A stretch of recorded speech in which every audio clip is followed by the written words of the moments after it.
reopening the process. That is what we were hoping to get done. Both finalists for Aurora Police Chief now out of the mix. I think the two finalists dropping out tell us a lot of things. Community leaders optimistic as the city extends its search. I think that the developments happen because the community stepped forward. Tonight, they're pushing for a larger say in who gets the job. What better way to use this as an opportunity to gain trust in the community?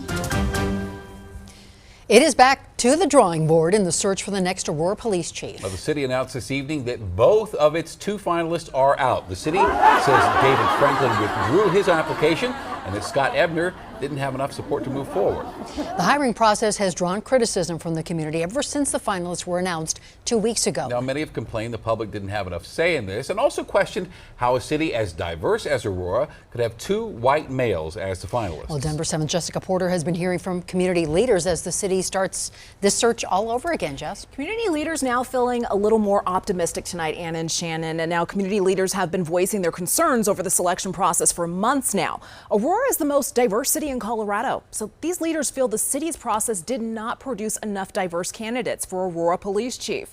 But more importantly, they are worried about a lack of transparency and input from community members in the hiring process.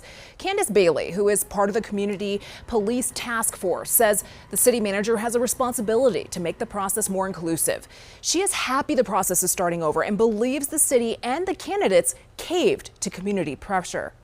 It took an agitator from community to call out one of the candidates, make him turn red in the head and address the idea you have done things that are racist and misogynistic in the community that you're in now in New Jersey. I believe we should be fully reinstated to begin the process in looking for a chief of police again, where we go through the interview process with the city.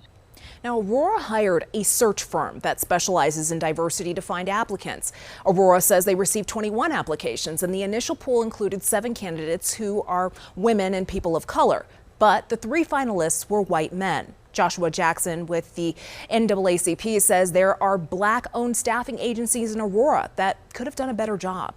I have to just be blunt. It's completely asinine, right? I cannot even, to have a consulting firm from California picking an Aurora police chief makes no sense whatsoever for anyone involved. And again, now, that community police task force hasn't been active since early 2021. And Candace Bailey says a major step the city of Aurora could take is reinstating the task force and inviting members to be part of the hiring process.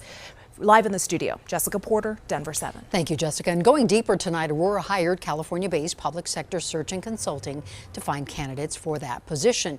So we asked the city how much they paid that firm, and a spokesperson told us the city paid $58,000 plus additional expenses not to exceed $12,000.